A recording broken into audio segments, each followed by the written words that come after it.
아시족 이족 집회가 있는 제2의 지역에 이어 백족 집회가 있는 LD 지역에 다녀왔습니다. 이곳은 저희가 거주하는 MK 지역으로부터 북서쪽으로 기차를 타고 약 3시간 떨어진 곳에 위치하고 있습니다. 흰색을 숭상하는 민족답게 LD 기차역에 도착 전부터 온통 흰색으로 칠해진 건물들이 눈에 띄기 시작합니다. 송나라 때 존재했던 백족 국가의 도읍지였을 때 축성되었던 성의 흔적이 여전히 남아 있습니다. 중국 남부의 여느 도시들과 마찬가지로 LD 지역도 수려한 자연환경을 자랑합니다. 이곳은 크기가 굉장히 큰 민물 호수도 있습니다. 유대인들이 갈릴리 호수를 바다라고 부르는 것처럼 여기 사람들도 이 호수를 바다라고 부릅니다. 금요일 저녁부터 안식일 오후까지 말씀 집회를 가졌습니다. 총 3번의 말씀을 통하여 성경의 인물들과 사건들이 어떻게 예수님을 나타내며 또 하나님께서는 그런 예수님을 통해 어찌 우리를 당신 자신과 같이 사랑하시는지를 설명해 드렸습니다. 집회를 마치고 이분들의 신앙 이야기를 들을 수 있었는데요. 이 가정이 참 특이한 것이 아들이 사회학교를 다니면서 몸이 많이 아팠는데 코피를 수시로 쏟았다고 합니다. 그런데 집에만 와 있으면 언제 아팠냐는 듯이 멀쩡해지고요. 몸이 괜찮아져서 다시 학교에 보내면 또 코피를 쏟아서 집에 와야 했고 집에 와서 쉬는 동안 다시 멀쩡해지고 이러기를 수도 없이 반복하면서 일반 병원과 중의원에서 진료도 많이 받았답니다. 하지만 원인이 무엇인지는 알아내지 못했습니다. 결국은 모친이 아들에게 사회학교에서의 학업을 그만두고 교회 학교를 다니는 것이 어떻겠냐고 제안을 했고 이상하게도 아들이 교회 학교를 다니면서는 몸이 전혀 아프지 않았다고 그러네요.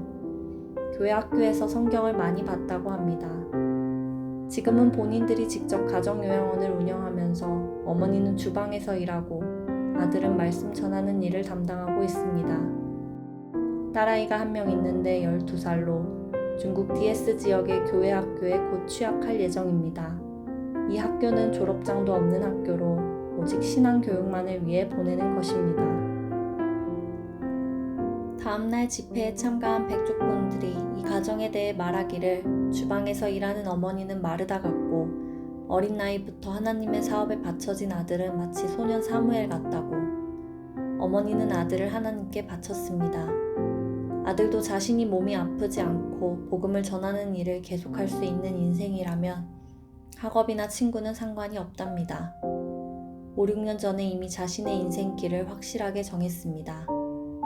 솔직한 마음으로 인간적인 시각에서 볼 때 또래 아이들과 어울리지 못하고 사회 경험을 하지 못하는 것에 대한 걱정이 좀 되기는 합니다. 하지만 한편으론 또 모르는 일입니다. 현대판 나시린 같은 이 어린 소년이 30살의 나이에 광야 생활을 끝내고 온 유대 민족을 향해 회개를 외치며 예수께서 이 땅에서 가실 길을 닦았었던 침례 요한과 같은 인물이 될지, 그리하여 하나님께서 정하신 때가 되었을 때 회개의 외침으로 온 중국 대륙을 떠들썩하게 하면서 예수님 다시 오실 길을 곧게 할 인물로 성장하게 될지 말입니다. 이들이 예수님을 통한 믿음으로 점점 하늘의 뜻에 가까워지는 삶을 살 수 있도록 기도를 부탁드립니다. 다음날 식사는 모두 요양원식으로 보기에도 정갈하고 맛도 훌륭합니다. 식사를 마친 후에는 모두 다같이 동네 한 바퀴. 오후에도 이어진 말씀 집회의 모습입니다.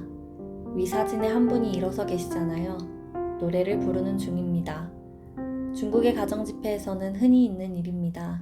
돌아가면서 한 명씩 특창을 합니다. 노래 실력은 상관이 없습니다.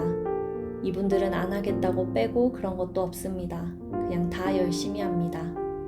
덕분에 저희 부부도 각자 한 곡씩 불렀습니다. 가정 집회는 어딜 가나 보통 노래를 시킵니다. 주목받기 싫어하는 성향의 아내는 당황스러운 기색이 역력했지만 부끄러워하면서도 한 곡을 끝까지 다 불렀습니다. 한국어 노래지만 중국어로 가사를 번역한 노래들을 좀 외우고 다녀야 할 것 같습니다. 이분들이 들어보지 못한 노래로 새로운 은혜를 경험할 수 있지 않을까 싶습니다. 하늘에 가면 그곳의 사람들이 저희들에게 예수님 덕분에 구원받은 경험을 노래하라고 시키지 않을까요? 한 명씩 한 명씩 말이에요. 아직 이 땅에 있을 때 그 영광의 순간을 위하여 부를 수 있는 구원의 노래를 더 많이 연습해 두어야 할 것 같습니다. 분명히 불러보라고 요청이 있을 테니 말입니다. 그곳에서는 저희 모두가 명창이고 가수왕이고 그러지 않을까요? 마찬가지로 가정집회에서만 경험할 수 있는 것인데요. 항상 그런 것은 아니지만 가끔은 말씀을 들려드리는 시간보다 들으시는 분들이 자기 각자 소감을 발표하는 시간이 더 오래 걸릴 때가 있습니다. 죄로 인해 분리된 이스라엘 국가와 문둥병자의 회복을 주제로 한 말씀을 듣고 느끼신 점들을 각자의 경험에 비추어 간증하십니다. 열기가 제법 뜨거웠습니다.